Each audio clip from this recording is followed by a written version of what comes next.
Oke, Assalamualaikum warahmatullahi wabarakatuh. Ketemu lagi dengan saya di channel M.A. Haniferi Fernanda. Sebelum saya melanjutkan video ini, jangan lupa untuk like, share, dan subscribe video ini.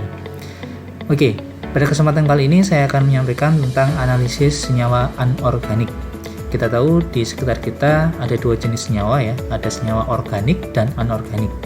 Kalau senyawa organik biasanya mengandung unsur CHON, sedangkan di luar itu biasanya kita namakan dengan senyawa anorganik. Ya, untuk lebih jelasnya kalian bisa cari sendiri apa bedanya senyawa organik dan anorganik. Nah, pada kesempatan kali ini saya akan menjelaskan tentang analisis kualitatif senyawa anorganik. Sebenarnya ada beberapa macam jenis pemeriksaan ya, ada dibagi menjadi beberapa pemeriksaan. Pada kesempatan kali ini yang akan saya sampaikan adalah pemeriksaan pendahuluan atau uji kering. Nah, apa saja sih macam pemeriksaan pendahuluan? Pemeriksaan pendahuluan itu dibagi menjadi tiga secara umum, yaitu uji kering, reaksi dengan H2SO4, dan juga pemeriksaan hasil reaksi yang mudah menguap. Pada video ini, kita akan mempelajari tentang pemeriksaan pendahuluan uji kering. Dimana yang kita pelajari pada video pertama ini adalah mempelajari rupa dan bentuk, kemudian uji pemanasan, uji nyala, sedangkan untuk video selanjutnya akan dijelaskan uji manik boraks dan uji manik fosfat. Selain itu juga ada uji manik natrium karbonat dan juga tes reduksi arang, maaf. Jadi nanti mungkin di video-video berikutnya. Baik, untuk uji kering sendiri yang pertama yaitu mempelajari rupa dan bentuk.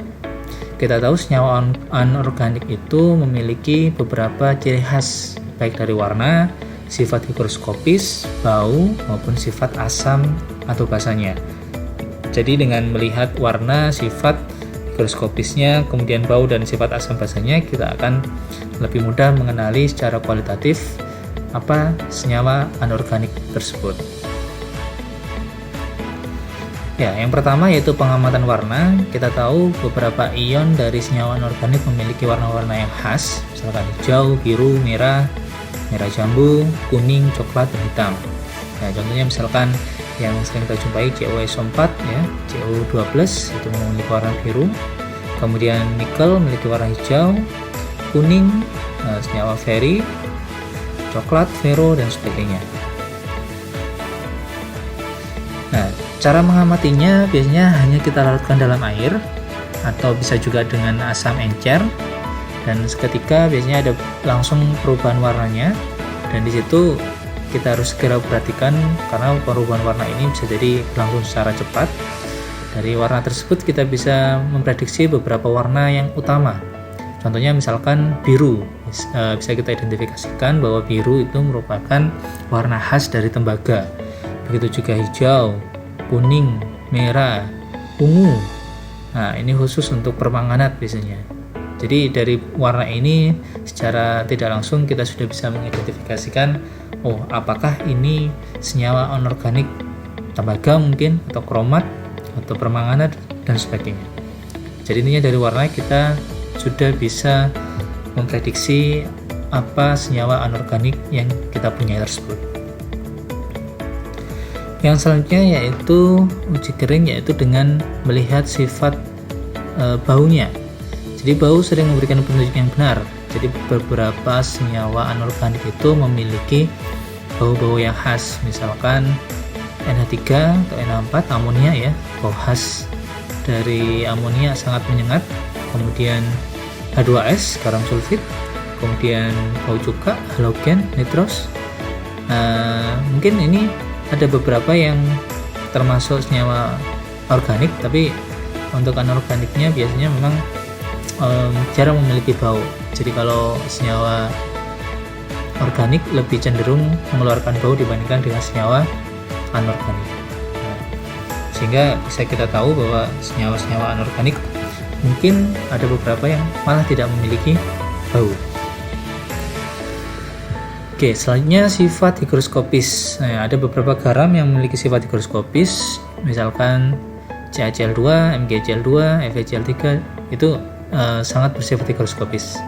Jadi apa itu higroskopis? Higroskopis itu senyawa tersebut mudah menyerap uap-uap air. Jadi nanti dalam suasana suhu ruangan biasanya dia mudah menyerap air.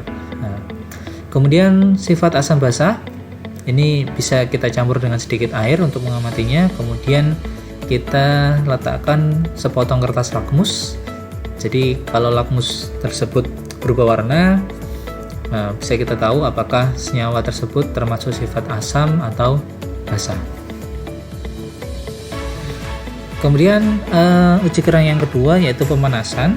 Pemanasan dilakukan dalam tabung reaksi untuk mengamati suatu zat yang jika dipanaskan menimbulkan gejala seperti sublimasi, pelelehan, penguraian atau perubahan warna, atau dapat mengeluarkan gas.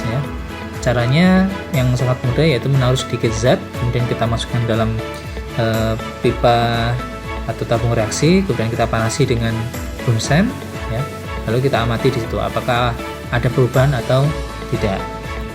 Ini contohnya, misalkan kalau ada perubahan pengamatannya menjadi menghitam, biasanya terbentuk karbon yang memisah, jadi disertai pembakaran. Contoh-contohnya zat-zat organik. Jadi kita bisa tahu bahwa kalau kita membakar suatu zat, kalau dia menghitam, berarti kemungkinan besar senyawa tersebut adalah senyawa organik yang mengandung karbon, ya.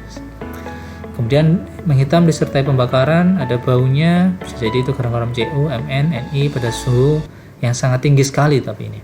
Kemudian ada kuning, kemudian ada kuning ketika putih menjadi dingin, ada SnO2, kuning ketika panas dan dingin, ada PbO, dan yang lain sebagainya. Kemudian ketika biru, COSO4 misalkan ya di sini ya, ketika dia dingin dia berwarna biru karena dia mengandung air, tapi ketika kita panaskan nanti akan menjadi putih, ya. Sehingga kita bisa tahu bahwa zat tersebut kemungkinan adalah COSO4. Kemudian kalau uji pemanasan terbentuk sublimat, ya, sublimatnya putih, bisa jadi HgCl2, HgBr2. Kemudian ada sublimat abu-abu dari gosok, bisa jadi Hg. Sublimat kuning jadi es, ya, melebur ketika dipanaskan. Kemudian sublimat hitam, biru, bisa jadi adalah barium. Ada juga yang terbentuk gas, ya, keluar air. Uji dengan kertas lakmus bisa jadi kesimpulannya ada garam amonium, garam asam. Kemudian keluar oksigen, bisa jadi NO3, CuO, ya, ClO, ya, sorry. Ada juga mungkin asam coklat atau kemerahan, bisa jadi nitrat, nitrit. Kalau mengeluarkan CO2 bisa jadi CO3, senyawa organik yang lainnya.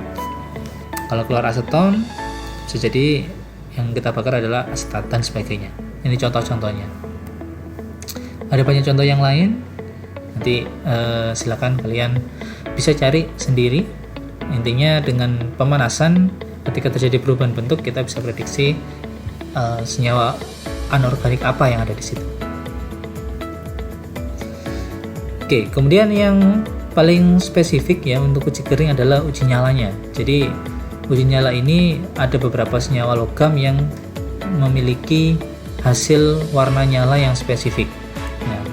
Jadi prinsipnya adalah dengan melihat perubahan warna nyala api, karena beberapa logam memberikan warna yang khas apabila dibakar dengan bunsen. Metode ini sebenarnya metode klasik tapi masih cukup akurat dan digunakan untuk analisis kualitatif. Ya, biasanya digunakan adalah kawat nikrom. Nah, bagaimana prosedur ujinya? Jadi kawat nikrom dibersihkan, kemudian dimasukkan dalam larutan hasil pekat, lalu dibakar dalam nyala api. Nah, warna yang dihasilkan dari pembakaran kawat ini nanti diamati. Kemudian kawat nikrom telah bersih jika api tidak berwarna lagi saat dipanaskan. Jadi sangat gampang dan simpel ya. Selanjutnya adalah sebanyak 1 gram sampel padat dari gram-gram klorida ditempatkan dalam plat tetes. Kemudian beberapa plat tetes tersebut ditambahkan sampel sehingga menghasilkan sampel yang kental. Kawat nikrom yang sudah bersih ditempelkan pada ujungnya, lalu dibakar dengan bunsen. Nah, pada daerah nyala yang sesuai nanti larutan zat yang kita uji nanti akan menghasilkan warna yang spesifik. ya. Uji nyala api ini bisa kita golongkan menjadi golongan natrium atau kalium, dipanaskan pada daerah oksidasi bawah. Daerah oksidasi bawah ini ditunjukkan dengan adanya zat yang mudah menguap. Sedangkan untuk garam-garam klorida dari alkali tanah, kalsium strontium dipanaskan pada daerah peleburan, yaitu yang nyalanya paling panas. Jadi untuk meletakkan bunsennya pun, meletakkan kawat mikron di bunsennya pun kita harus perhatikan. Kalau untuk klorida atau logam alkali bisa kita taruh di agak bawah, sedangkan untuk yang golongan alkali tanah kita letakkan pada yang agak paling panas ya. Nah, ini contohnya. Jadi warna-warna spesifik, misalkan litium memiliki warna merah ketika dipanaskan di bunsen, kemudian natrium ada kuning intensif ya biasanya, atau orange kuning intensif, kemudian kalium ada warna sedikit pink ya. Lalu rubidium agak merah lembayung, lalu cesium biru lembayung. Jadi mungkin kalau di sini warnanya kurang gitu jelas ya, nanti bisa kalian cari sendiri di internet. Saya rasa banyak untuk warna hasilnya ini ya. Warna tersebut bisa kita amati secara langsung atau bisa melalui kaca kobalt untuk bisa memperlihatkan hasil warna yang lebih spesifik ya, karena kaca kobalt ini bisa membantu menyerap polutan cahayanya. Oke, nah ini untuk contoh-contoh uji nyala yang lain. Jadi ada unsur boron, barium dan sebagainya. Nanti kalian bisa lihat sendiri dari ciri-ciri khas warnanya. Kalau kalian punya senyawa dari anorganiknya, bisa kalian coba untuk dilakukan uji nyala. Jadi ini spesifik untuk beberapa jenis logam ya. Nah, kalau kita menggunakan kaca kobalt biasanya ada perbedaan. Jadi ketika diamati menggunakan mata telanjang ya, atau tanpa kaca kobalt, nanti akan ada warnanya, tapi ketika diamati dengan kaca kobalt nanti warnanya akan hilang misalkan. Itu bisa menandakan spesifikan dari senyawa yang akan kita amati. Jadi kaca kobalt ini bisa membantu lebih memberikan keakuratan apakah benar yang kita amati tersebut merupakan senyawa anorganik yang kita maksud.